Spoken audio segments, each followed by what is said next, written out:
भूतिया कहानी। धुंध की परछाई। पहाड़ी कस्बे। रत्नागिरी में सर्दियों की एक काली रात थी। हवा में नमक और पाइन की खुशबू घुली हुई थी, पर आज उस महक के साथ एक अजीब सी ठंड भी तैर रही थी। ऐसी ठंड जो हड्डियों नहीं, आत्मा को जमा दे।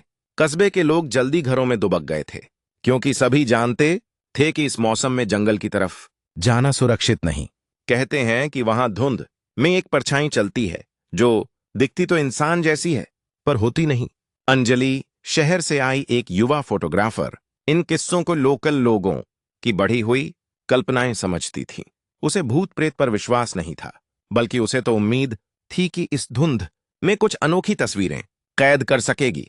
होटल वाले रामू काका ने उसे चेताया, बिटिया, इस मौसम में कैमरा ही नहीं, लोग भी गुम हो जाते हैं। धुंध किसी को छोड़ती नहीं। अंजलि ने हंसकर उनकी चिंता टाल दी।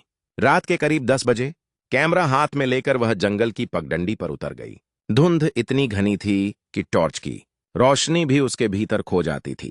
कदमों के नीचे पत्तों की खरखराहट सुनाई दे रही थी, पर बीच बीच में कोई दूसरी आहट भी आती, मानो कोई उसके साथ साथ चल रहा हो। वह रुकी, आहट भी थम गई। उसने फिर चलना शुरू किया और आहट भी फिर से शुरू हो गई। बिल्ली होगी, उसने खुद से कहा, लेकिन दिल की धड़कन तेज हो चुकी थी। कुछ दूर चलने के बाद उसे एक पेड़ के नीचे सफेद सी आकृति दिखाई दी, शायद किसी की परछाई। वह चौंकी, पर हिम्मत जुटाकर कैमरा उठाया।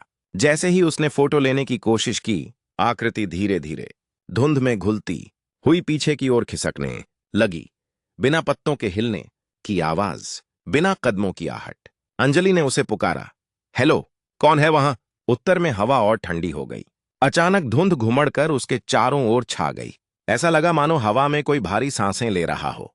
फिर पीछे से एक धीमी खड़खड़ाहट हुई, जैसे सूखे पत्तों पर किसी ने हाथ घसीटा हो। अंजलि पलटकर देखने ही वाली थी कि उसके कंधे पर किसी बर्फ सी ठंडी उंगलियों ने पकड़ लिया। वह जम गई, आवाज गले में अटक गई। धीरे धीरे उसने मुड़कर देखा। पीछे वही सफेद सी परछाई खड़ी थीं। चेहरा मानवीय, पर आंखें आंखें बिल्कुल खोखली, जैसे भीतर कोई न हो। परछाई के होंठ हल्के से हिले, मानो कुछ कहना चाहती हो, पर आवाज नहीं निकल पाती। अगले ही पल वह झटके से आगे बढ़ी और अंजलि का कैमरा छूते ही बुझती हुई मोमबत्ती की तरह गायब हो गई। कैमरा उसके हाथ से छूटकर जमीन पर गिर पड़ा। अंजलि घबराकर भागी और किसी तरह होटल वापस पहुंची, चेहरा पीला, होंठ कांपते हुए। रामू काका ने उसे देखा और समझ गए, तुमने उसे देख लिया। धुंध की परछाई वह उन लोगों की छाया है जो इस जंगल में गुम हो गए, अपनी तस्वीरें ढूंढती फिरती है, ताकि याद रहे कि वह कभी इंसान थी। अगली सुबह जब अंजलि ने डरते डरते कैमरा देखा, तो उसमें सिर्फ एक तस्वीर मौजूद थी। घने धुंध के बीच एक स्त्री का चेहरा, खोखली आंखों वाला, बिल्कुल वही जिसे उसने रात में देखा था। और अजीब बात यह थी, अंजलि ने यह तस्वीर कभी ली ही नहीं थी। जिसको हमारी कहानी अच्छी लगे, वह लाइक को सब्सक्राइब जरूर कर देना।